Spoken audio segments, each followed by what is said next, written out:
Chers camarades, chers amis, j'aimerais quand même au nom du comité Stop TISA vous remercier tous d'être présents ici et surtout de ne pas vous être couchés face à l'interdiction des autorités genevoises et de la police, de l'interdiction de ce rassemblement. Il faut savoir que ce rassemblement a été interdit par nos autorités, ce qui est purement et simplement scandaleux, qui n'a aucun argument ni logique ni légal pour cette interdiction. Donc nous sommes fiers d'être là pour faire porter la voix de millions de gens qui, comme ça a été dit précédemment, s'opposent à cette nouvelle étape du pillage organisé des biens communs des peuples du monde. Ce n'est rien d'autre que ça, c'est un transfert massif de la richesse des peuples vers des intérêts privés qui s'approprient ainsi ces biens publics dans leur ensemble à travers des accords soi-disant économiques. Donc c'est un projet politique, c'est un débat politique, c'est un choix de société, je dirais même. Ce n'est pas, disons, quelque chose de technique ou d'économique, c'est un véritable choix de société qui est discuté là-dedans, en catimini, sans aucune transparence.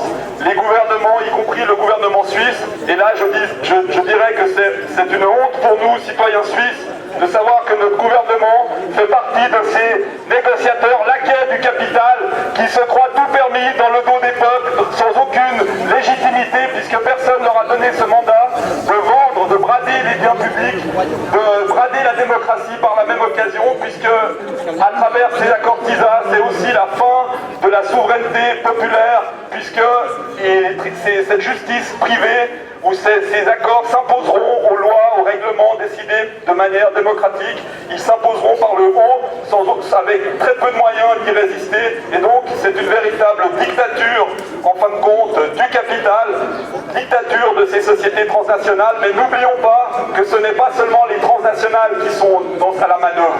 Sans les gouvernements, sans ces gouvernements pourris qui trahissent leur peuple, les transnationales ne pourraient rien faire. C'est bien les gouvernements qui sont à la manœuvre, ne l'oublions pas.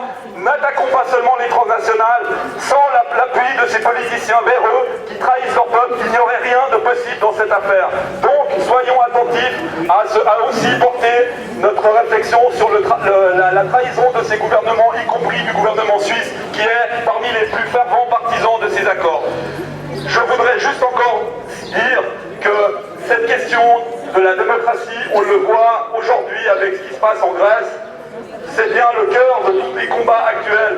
Cette espèce de secte néolibérale qui dirige le monde, qui dirige les institutions financières internationales, qui dirige les transnationales, cette secte qui a des dogmes, qui refuse de voir la réalité, qui refuse de voir les gens des peuples en face, cette secte, elle a une horreur de la démocratie. Elle veut avancer comme dans le cas de TISA, comme dans le cas de la politique de la Troïka, sans aucune consultation populaire. Et nous devons, nous, en tant que citoyens, en tant que militants, nous devons faire un travail.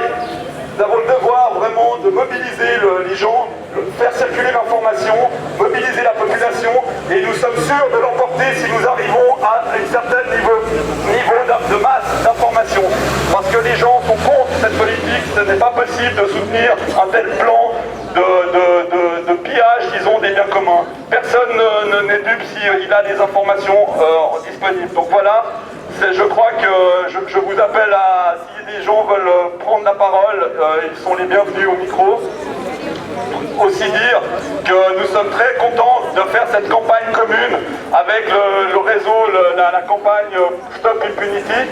C'est très important, c'est deux thèmes parallèles, c'est-à-dire d'un côté il s'agit d'empêcher que les transnationales aient beaucoup plus de pouvoir, c'est le cas avec TISA, et de l'autre il s'agit de démanteler leur pouvoir.